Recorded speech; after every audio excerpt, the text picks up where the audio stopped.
He remains one of history's most defiant figures, a shepherd-turned-soldier, a slave-turned-gladiator, and a gladiator-turned-general who brought the mightiest empire on earth to its knees. This is the true story of Spartacus and the great slave revolt that shook the very foundations of Rome. Spartacus was a Thracian, likely born into a pastoral tribe in the harsh Balkan lands.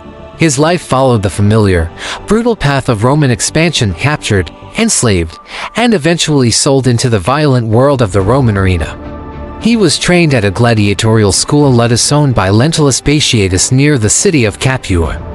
This place was a prison, a hell on earth designed to strip men of their identity and turn them into killers for public spectacle.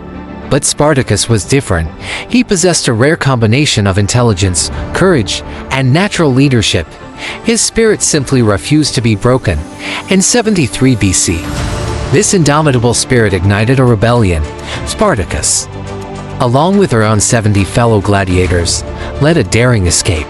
Armed with little more than kitchen knives and whatever gear they could salvage, they fought their way out of the ludus.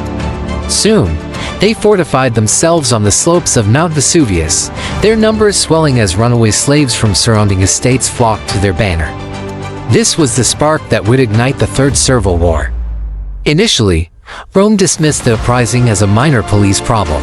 They sent local militias, then trained Roman legions, only to have them spectacularly defeated by Spartacus's growing force.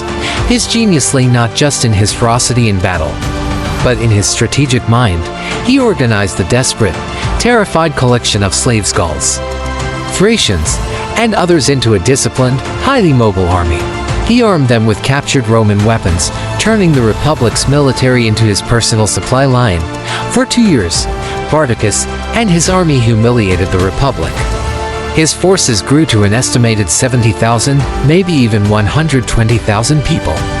As they marched and countermarched across the Italian peninsula, he defeated two consular armies, shattering the myth of Roman invincibility.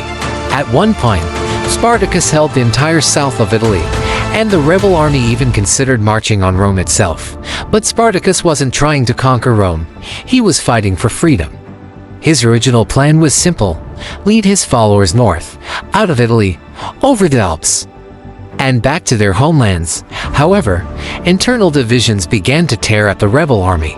Many of his followers, particularly the Gauls and Germans, wanted to stay and plunder the Italian countryside.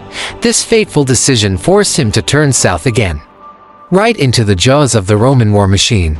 Terrified by the scale of the threat, the Roman Senate finally assigned the immensely wealthy and ruthless general, Marcus Licinius Crassus, to crush the revolt once and for all. Crassus mobilized 8 legions, over 40,000 men, and began hunting Spartacus with grim determination. He was so ruthless that he even used the brutal punishment of decimation on his own wavering troops, executing 1 in every 10 men to restore discipline. In 71 BC, Crassus finally cornered the main rebel force in southern Italy. In a last, desperate attempt to break free, Spartacus reportedly killed his own horse before the battle. The message was clear: he would either win or die fighting alongside his men. The final battle was a bloodbath.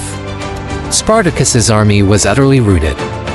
While the exact manner of his death is unknown, his body was never recovered from the battlefield, a fact that only added to his growing legend. The Roman revenge was swift and merciless. Crassus ordered the crucifixion of 6,000 captured rebels. Their bodies were displayed along the Appian Way, the main road from Capua to Rome, a chilling, inescapable message to any other slave who dared to dream of freedom.